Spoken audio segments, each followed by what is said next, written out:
Добро утро на всички.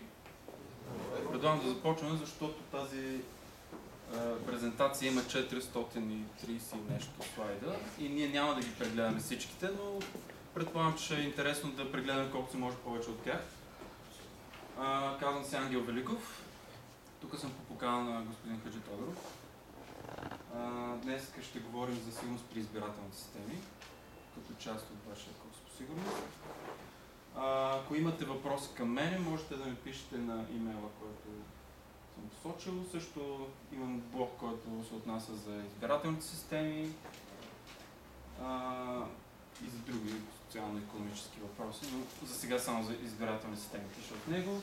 Също съм организатор на една фейсбук група, която се казва Участие на гражданите в държавното управление чрез IT технологии, който искам да се включи там. Групата не е политическа, е техническа. Обсъждат се реализирането на конкретни идеи като техническо изпълнение. Така, това, което днес ще ви говоря, е на базата на един курс, който се води от J. Алекс Халдерман от Мичиганския университет. Курсът се казва Securing Digital Democracy и може свободно да се достъпи на адреса, който съм посочил. Това е сайт за курсове. Едно въпрос, че извинете, ще прекъсвам. Че имаме ли тая презентация после или трябва да се записваме тия адреси и така нататък? Ще имате. Ще имаме, благодаря. Да. Само ако може да не ме прекъсвате, защото трябва много набързо да говорим. Ако е нещо много важно, може. Така. Аз ще взема клавиатурата. Какви са задачите на този курс по принцип? Това е цял курс. Ние сега набързо просто ще видим нещата, защото нямаме време за цял курс. Първо, какво представлява това нещо гласуването? Как се организира и може ли да имаме доверие всъщност на резултата от едно гласуване? Ние трябва да се научим да го правим това, да проверяваме дали може да имаме доверие. Как обаче ще стане това? Как ще анализираме сигурността? Трябва да знаем какво може да се направи против самото гласуване, в смисъл манипулация или дори чисто и просто анулиране на едни избори, също е вид атака. Каква е ролята на технологиите? В България за първи път на следващите избори ще се използват технологии наистина. До сега технологии се използваха, доколкото имаше един компютър, сега казвам един компютър, може да са много, всъщност система с софтуер, който изчисляваше резултатите. Но не мисля, че има нещо друго освен това. И как всъщност може да се противодейства на всичките видове атаки и манипулации, които могат да се осъществят. За съжаление, изводът е, че, както в всички други въпроси от сигурността, няма перфектна сигурност, но има какво да се направи по много от въпросите. Това е съдържанието на цялата презентация. Ние ако успеем да стигнем до точка 4, ще е много добре. Така, първият въпрос е просто като въведение, може би вече сте запознати, но какво е това сигурност и как трябва да се разсъждава, когато говорим за сигурност? Значи трябва да се разсъждава в термините на една система, която има противник.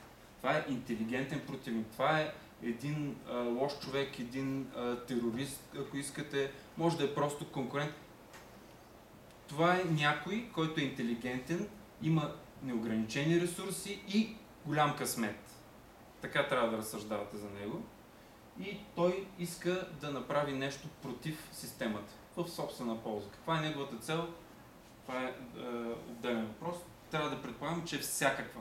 От манипулация до анулиране. За да се справим с противника, трябва да разсъждаваме като противник, което означава, че трябва първо да научим как могат да бъдат атакувани процедурите на изборите. След това трябва да разсъждаваме не в термините на това как няма да бъде преодоляна някаква защита, а как ще бъде преодоляна. Това е все едно да кажеш, тук заключих вратата, всичко е наред, обаче ограда няма. Нали? Като няма ограда, няма значение, че се заключил вратата. Не трябва просто да се ограничаваме с някаква част от сигурността. Защото противника винаги търси най-слабата защита, която ние сме сложили. Ако нямаме ограда, значи това е най-слабата ни защита. Той няма да иска да мине през вратата, просто защото ще изобиколи.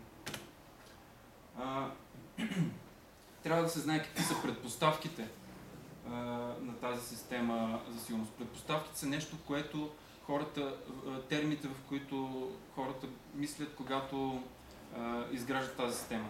Ако някой мисли само за вратата и забрави за оградата, това означава, че предпоставките са грешни. Не трябва да се мисли с грешни предпоставки. Трябва да се мисли за всичко. Трябва да се мисли извън границите, които са поставени от създателя на системата, независимо кой е. Какво ще правим след като разберем за атаките? Трябва да мислим как да се предпазим от тях, как да се защитим. Първо трябва да дефинираме какво точно пазим. Ние може да пазим изборите от анулиране. Примерно някой иска изборите изобщо да не се състоят и той ще направи атака, която да цели това. Но други атаки могат да целят манипулиране на изборите, да се промени резултата от тези избори. И докато някакви хора могат да се ограничат до това и да кажат готово, защитихме тези две точки, има и други много точки. Примерно някой може да иска да разбере как са гласували хората, което, както ще разберем, е доста важно, защото да се пази като тайната на вода. Така че трябва да дефинираме какво пазим. Това може да е нещо конкретно, може да е някакви условия, които искаме да запазим. Примерно да има винаги победа за този, който заслужава победа. Това е условие. Модела на заплахата. Говорихме, трябва да разсъждаваме като противник, трябва да разберем кой е той, какви са възможностите и защо го прави. Така по-лесно ще идентифицираме възможната атака, от която искаме да се защитим. И когато идентифицираме, вече ще знаем какво искаме да спрем. Тогава оценяваме риска. Защо трябва да оценим риска? Атаките са безброй. Можем да предположим, че те ще успеят да пробият с някакви атаки, но ние трябва да имаме ограничен ресурс и трябва да кажем от какво точно ще се защитим. Затова трябва да оценим кои са слабостите на системата. Най-добре е да защитим най-слабите части, за да затрудним максимално противника. Каква е цената на един пробив? Какво губим, когато атаката успее? И каква е вероятността да успее тази атака? Честно казано, лично според мен сигурността е въпрос на вероятности и цена. Винаги има вероятност някой да ти оцели паролата и да проникне в твоята система, просто на късмет. И другото е цената. Ако той просто изреди всички възможни пароли и ти оцели паролата, това означава, че е платил цената за труда, който трябва да се вложи, за да извърши цялата тази дейност. Примерно, разбиване на парола, 30 компютърни години, някои хора така го казват. Тоест, 30 години един компютър изчислява, докато разбие паролата. Така, и отдолу, където не се вижда, пише противодействие. Имаме вече информация, трябва да разберем какви са разходите. Тук говорим за нашите разходи за защита и какви са ползите. Тоест, ние правим този разход срещу каква полза, какво сме спасили по този начин. И да се знае, че има технически и нетехнически методи за защита. Техническите са да сложиш ключалка, нетехническите е да има закон, който казва, че ако някой разбие ключалката, ще бъде осъден. Така един вид възпиращо действа на престъпниците, на противниците. Сега има едно важно уточнение. Не трябва да ставаме параноици. Много е трудно, защото трябва хем да мислиш рационално и задълбочено, но в същото време не трябва да се прекалява, трябва да се стига до някаква граница, която е изпълнима и след това да се премине към изпълнение, не само да мислим. Така. Понеже няма да имаме време за всичките 400 слайда, тук накратко ще изложа изводите от целия курс. Какво точно трябва да се следи, когато говорим за избирателни системи и за избор. Така, това са изисквания, които трябва да бъдат използвани, особено когато пък имаме електронни устройства. Вие скоро ще имаме. Не скоро, а на следващите избори. Първо изискване. Само тези, които имат право, трябва да гласуват. Не може кой да е да гласува. Не може примерно чужденци да дойдат да гласуват в България като българи. Това е съгласно закона. Каквото е ограничил закона, трябва да се спази. Същевременно не трябва да се допуска да се гласува два пъти от един и същ човек, което фактически увеличава тежестта на неговия вод и на неговото мнение. Но е възможно да се позволи някой да си променя гласа. Т.е. докато не са свършили изборите, той да каже, че вече има друго мнение и иска да гласува по друг начин. Това в България, нали, е забранено, но по принцип не е проблем. Всички, които имат право, трябва да получат възможност да го направят. Това означава, че ако имаме някакво малцинство, което има проблем да гласува, неговия глас няма да се чуе. Примерно, при нас има проблем с гласуването на хора, които са инвалиди. Има проблем за гласуването на хора, които са зад граница, имигранти, с изключение на Турция, там проблем няма.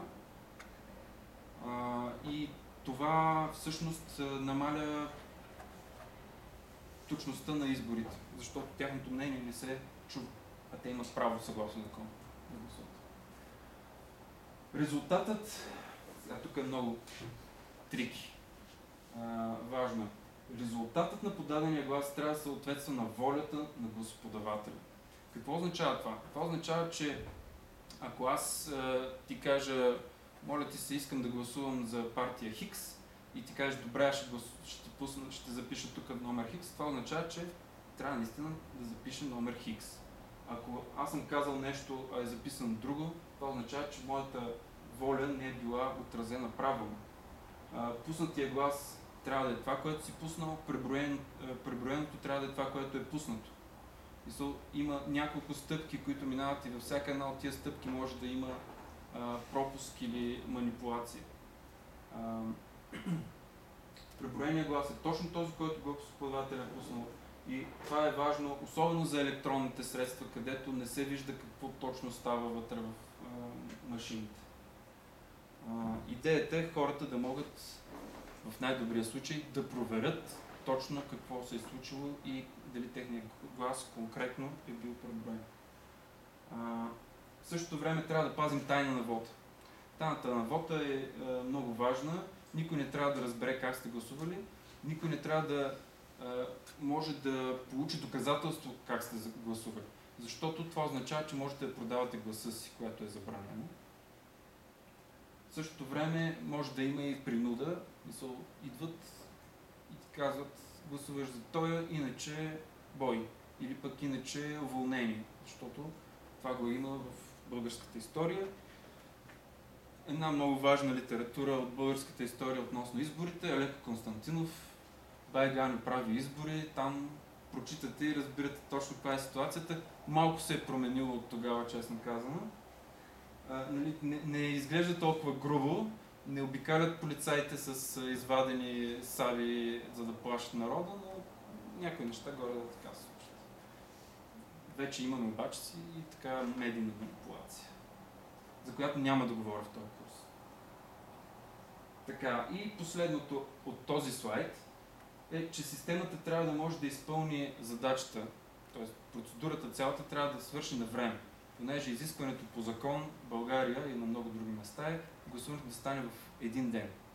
Ако това нещо се проточи, става невалидно гласуването. Това също е важно. Против саботаж, един вид защита. Следващото изискване. Ниска цена. Значи можем да направим много добре защитени, перфектни избори, но те да излязат много скъпи. Ние не можем да си го позволим. Трябва все пак да има някаква разумна цена за тези избори. Ако мислим в термините, които говорихме преди малко, цената, която ние плащаме за изборите, не трябва да е по-висока от цената, която ще е за манипулиране на изборите, защото двете неща могат да са, така да се каже, ако някой има толкова пари, че да направи цели избори, едва ли проблема му е с манипулирането. Достъпност. Достъпност, говорихме за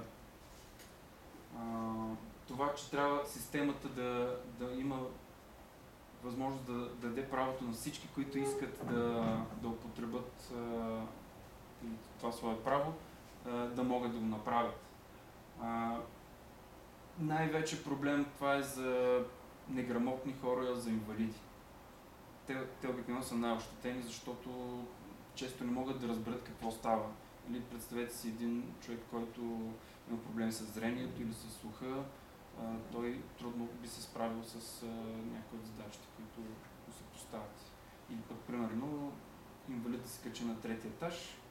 В момента по закон в България мисля, че се изисква на партера да има винаги секция за инвалиди.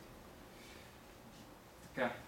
Лекота за гласуване. Това е един друг трик, с който може да се манипулират избори, да се получат изкривени резултати. Ако самия процес на изборите е много дълъг, неприятен, създава неудобство на хората, те в голямата си бройка, във все по-голяма бройка, в зависимост от неудобството, биха се отказали от това да гласуват. И пак ще кажа за Байгами, там хората предпочитат да не гласуват, отколкото да трябва да се блъскат с някакви бандити и полицаи, за да стигнат до урните. Така. Точност. Резултатите трябва да са точни. Тук идваме към въпросите, които са свързани вече с атаките, най-вече и с електронните, но това важи и за нормално провежданите, както до сега, избори. Трябва да има защита от вътрешни манипулации. Хората, които участват в изборите, не трябва да могат да ги манипулират. Примерно, за целта в България имаме избирателна комисия, която има представители на всички партии, което означава, че ако един иска да манипулира, другия би трябвало да може да го забележи. Така, защитеност от външни манипулации. Това означава хората, които са извън системата на избирателната комисия да не могат да манипулират изборите. Те ще се опитват, но въпросът е дали ще успеят. Ние трябва да се защитим от това. Защитеност, това беше по, така да се каже, по една координата, вътрешни, външни манипулации, по другата е масова или централизирана манипулация.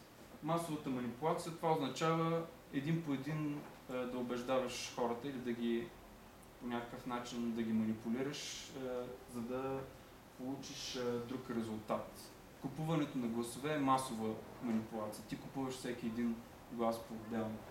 Защитеност от централизирана манипулация означава, че това е манипулация, която може да се направи на едно място. Обикновено това, първото, което се сещат хората, това е преброяването на избори, на бюлетините. Ако то става на едно място и ако това място бъде компрометирано, резултатът ще бъде манипулиран. Така, и сега започваме конкретно за машините, електронните, които, както казах, вече ще ползваме такива на следващите избори. Те трябва да са защитени още при проектирането им.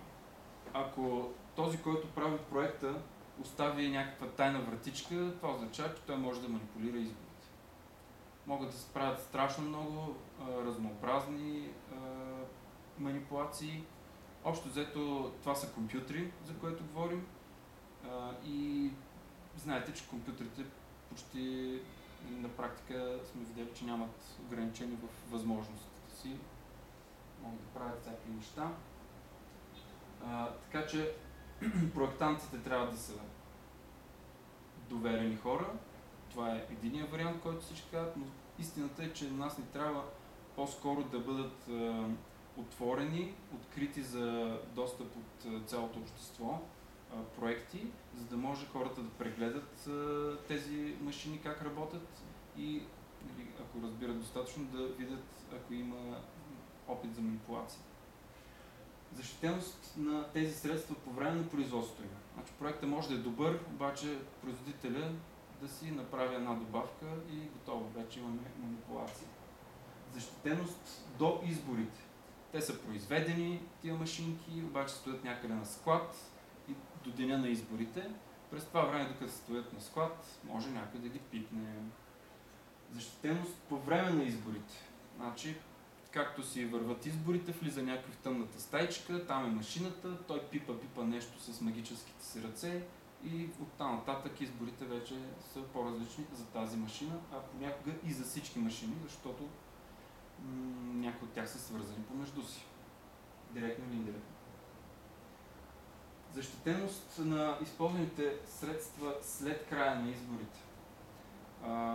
Минават изборите, приключва изборния ден, идва време за преброяване. Преди да стигнем до преброяването, тези машини или бюлетини, фурни и нататък почват да се придвижват, има някаква процедура, докато стигнат до място за преброяване. Това е периода, в който също могат да бъдат манипулирани. И последното е защитеност по време на преброяването. Това няма да го обяснявам толкова подробно. Следващо изискване. Прозрачност на процедурата. Трябва да може хората да разберат какво се случва. Елементарно е, когато кажеш, ето тук вдигаме, ние сме 5 човека, колко ще вдигнат ръка, 3 човека вдигат ръка, приема се. Това е ясно за всички.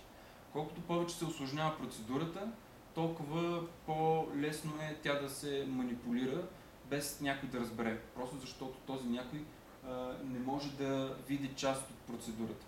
Когато ние работим с компютри, общо взето не виждаме почти нищо от случващото се в тях.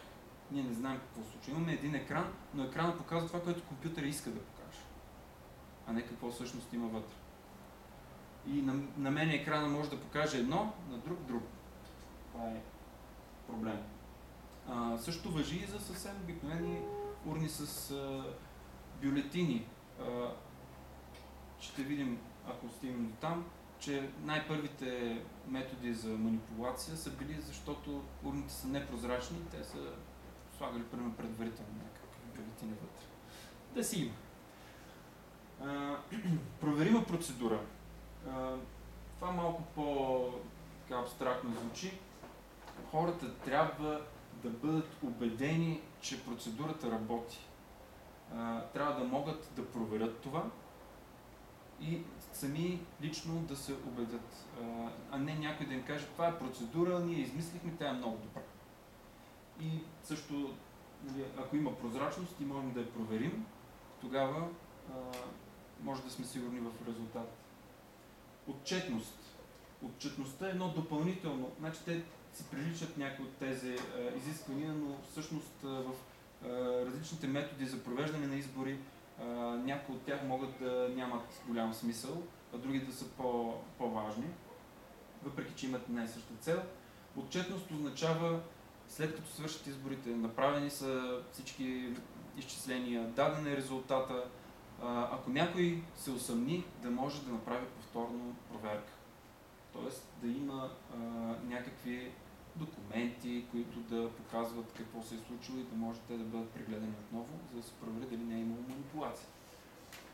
И независимост на софтуера, това е доста специално като дефиниция.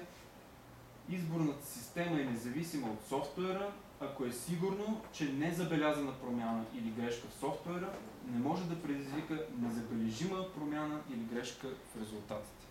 Това изискване означава нещо от типа, че ако ние сме проверили всичко в софтуера, в машините и така нататък, това да не води до... това да ни дава гаранция, че ще имаме добър резултат.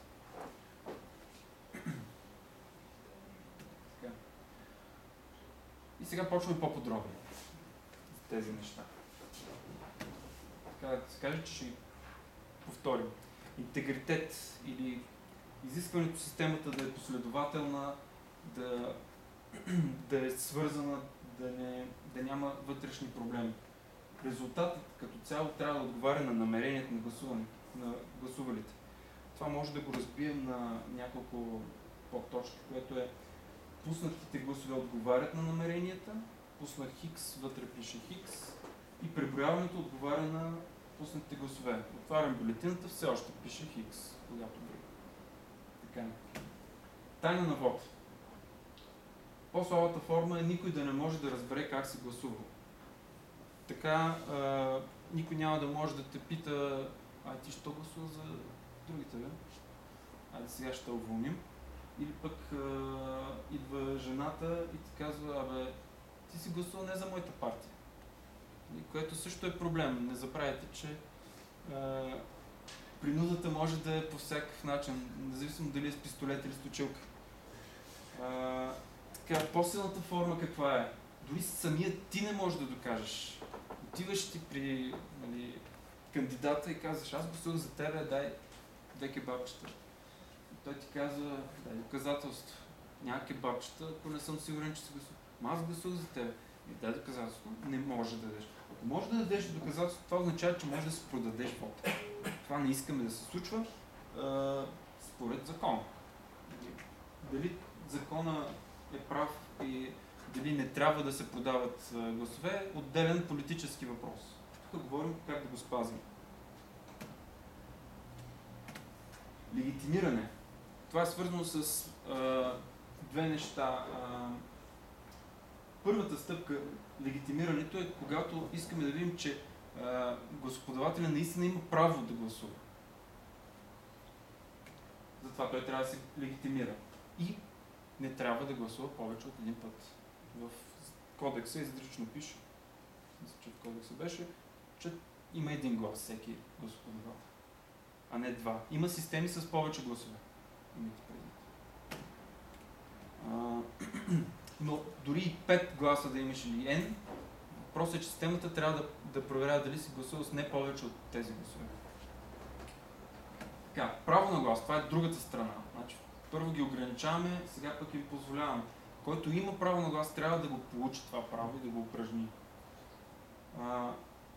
Те трябва да имат възможност да го направят. А не както се е случвало на някои места. Знаем, че в даден район са от другата партия много хора и за да нямат... може да има някакъв малък процент от нашите, но това няма значение. Ако спрем работата на тази избирателна секция, по-добре за нас. Затова се правят някакви шашми, примерно пускаш няколко бандита да обикалят там да плашат хората и те не отиват да гласуват. И готов. По-малко гласове за противника. Достъпност. Така. Пак ще го повторим.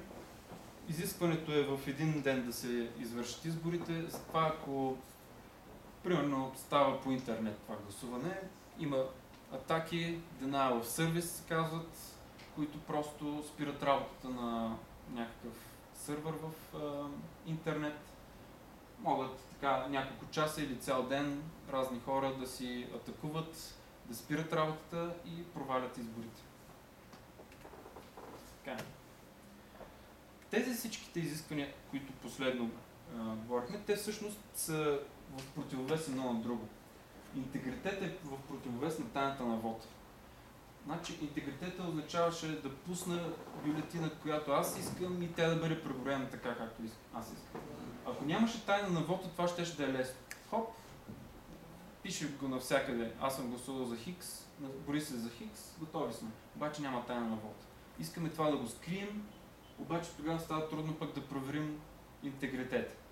Тези две неща са в някакъв баланс. Много е трудно да се направи перфектна система. Другото, което е в баланс, мисля, че стана ясно, е легитимирането срещу правото на глас. Някои други важни изисквания. Ниски разходи на изборите, за да може да си ги позволим. Да са достъпни за инвалиди, да са удобни, да не ти отнемат по няколко часа, примерно на пускането на един глас. което може да стане, удобството може да се много лесно да се симулира неудобство. Просто намаляш броя на секциите в района. И по закон има изискване, че трябва да се, колко беше, на 1000 души по една секция, но променяш закона, стават 5000 души и става 5 пъти по-бавно да си пуснеш гласа, защото има 5 пъти повече хора на опашката. Яснота, да е ясно какво, това мисля, че не го споменах, много е важно. Хората трябва да разбират какво пише на бюлетината и какво гласуват. Има много случаи, в които хората искат да гласуват за един кандидат, но понеже не разбират бюлетината, доста е сложна, те гласуват за друг кандидат. В България това е по-трудно, защото ние използваме по-елементарни избирателни системи. Бюлетинката за тоя, едно време беше така, даже бяха цветни и си ги пускаш, така нататък. По-късно ще споменем, че това, че са били цветни, е било вид манипулация. Но в момента, примерно, са бюлетини и на тях отбелязваш за кой искаш да гласуваш. Ако хората не могат да четат или не четат добре, или както се случи на последните избори, има партия от тия по-новите, има с едно и също име, има лека разновидност с няколко партии, коя беше моята и така нататък. Това са пак неясноти. Още по-сложно ще стане, ако наистина почнем да правим избори 2 в 1, 3 в 1, 4 в 1. В САЩ, ще видите, след малко са правили 50 в 1. Просто обичат да питат хората. И тогава ти трябва да попълниш една огромна бюлетина и трябва да внимаваш къде, за какво точно трябва да отбелязваш. Така, и сега почваме интересната част. История на избирателните системи. Избирателните системи са нещо свързано с демокрацията. Демокрацията повечето хора я свързват с САЩ, но всъщност САЩ не са много добър пример за демокрация. Сега ще видим почти цялата лекция за това как се манипулират избори в САЩ. Аналогиите са и за целия свят, който също е използвал такива методи. Какво обаче означава демокрация? Първата исторически записана демокрация е, която в литературата и теорията се спомена много често, е атенската демокрация. Там нещата не са били обаче съвсем демократични и въпреки това са били по-демократични от сега. Защо не са били съвсем демократични? Само важните клечки са можели да гласуват. Робите, жените не ги броят изобщо за нищо, даже бедните хора не са имали право. Същевременно гласуването е било за избор на тиран. Те са избирали кой да им е тиранина в следващите години. Което не звучи много добре. Но хората така си го решили. Това е примерът ни за демокрация. Мой личен пример за демокрация, исторически, са пиратите. Пиратите са били най-демократичната общност, според мен, в историята. Защо? Представете си, има един кораб в морето, ограничено място, няма къде да избягаш и трябва да се разбереш с една банда главорези, кой точно ще бъде капитана на кораба. Сещате се, че ако нещата не се развият много добре, много справедливо, ще стане едно меле и няма да има много победители в цялата работа. Затова пиратите са били изключително демократични. Те са провеждали избори, избирали са капитан и много са внимавали за спазването на тези неща, защото някой точи ножа в на другия край на кораба. Така, след като се разбрахме, че трябва да сме като пирати, продължаваме нататък. Как са гласувал най-в началото? Най-вероятно пиратите и те по този начин са гласували, което не е било много добре. Но въпреки това са демократични. Ето това е една картина, която използва Джей Алекс Ходеман в неговата презентация. Аз също те използвам, защото използвам цялата му презентация. Тази картина представя гласуване в САЩ, в Мисури, 1851 година. Това е самия процес на цялото гласуване. Сега ще видим какво забележително има в този процес, което е представил художник. Концентрираме се върху дясната част. И там виждаме, че гласоподавателя се заклева пред представителя на официалната власт, че ще гласува по съвест и казва какъв е неговия вод на всеослушание. Затова казахме, че гласът е вод. Това е voice voting. Оттам идва и самият термин гласуване. Ти казваш на глас какво искаш.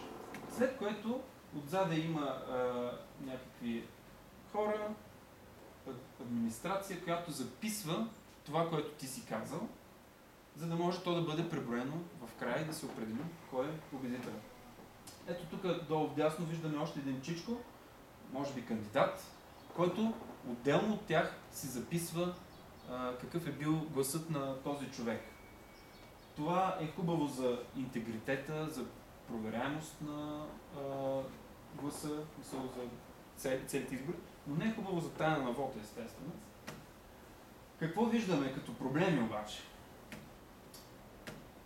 Първи проблем. Ето тук един кандидат е хванал следващия в редичката гласоподавател и се опитва да го убеди да гласува за него.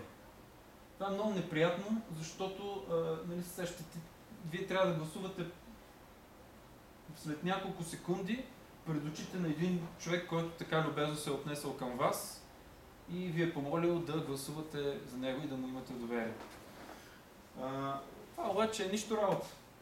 Ето тук водят един, който е толкова пиян, че не може да се държи на краката си и най-вероятно ще го изкара, че иска да гласува за любимия му кандидат, който най-вероятно е виновен за пиянството. От друга страна пък има един друг гласоподавател. Той вече е гласувал, но явно не е гласувал за правилния кандидат и затова му е привързана главата. Трябва да обясня. Така. И тук имаме един правилно гласувал, който получава заслужена почерка.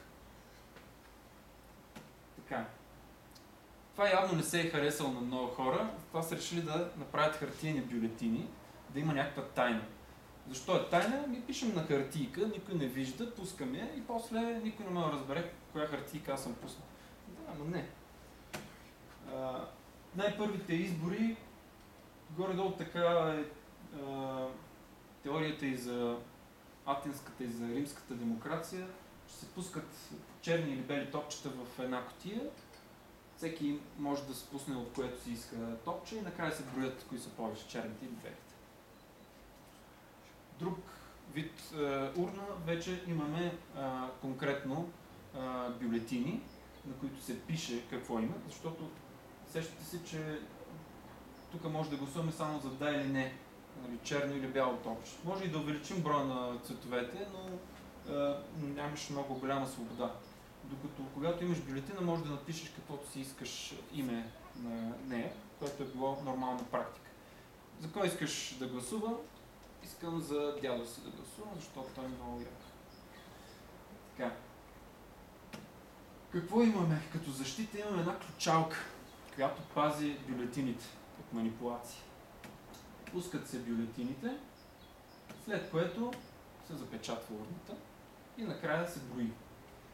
Проблема обаче е, че конкретно правилно за тая урна се оказало, че е като багажник на Жигули и при натискане на определено място може да се отвори без ключ, а пък хората имат и шперцове. Друг по-голям проблем се е оказал, че хората са хитри. Казахме, че хората са хитри и късметли, нали така? И с много ресурси. Сега, какво се прави при броенето на тези бюлетини от урната? Виждаме, че урната е отворена долу и един от представителите чете какво има написано по бюлетините, а друг записва.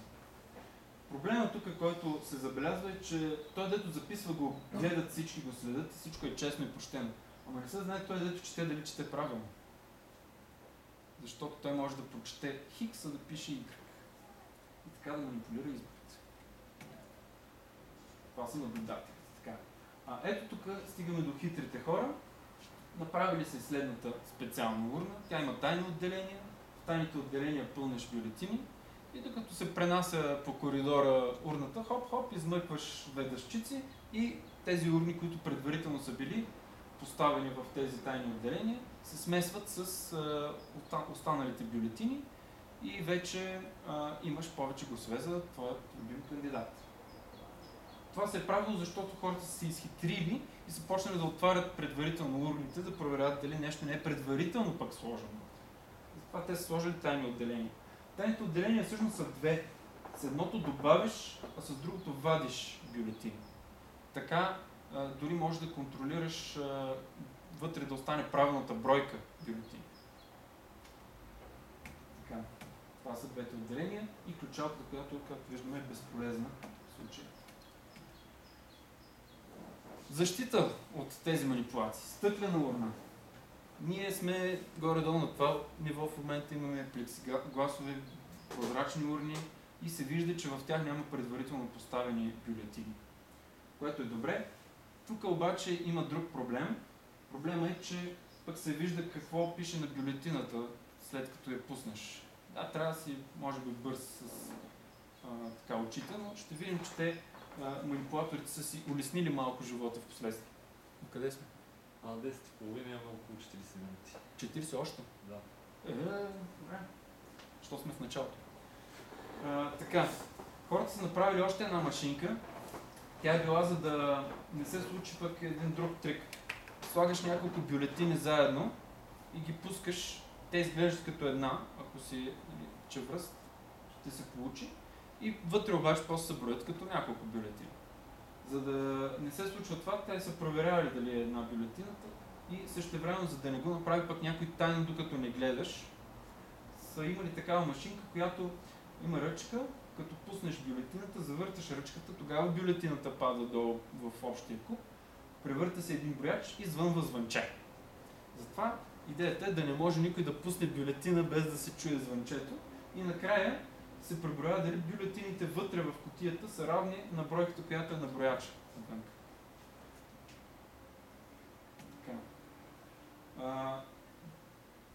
Тук имаме две урни, които вляво се вижда картонена урна.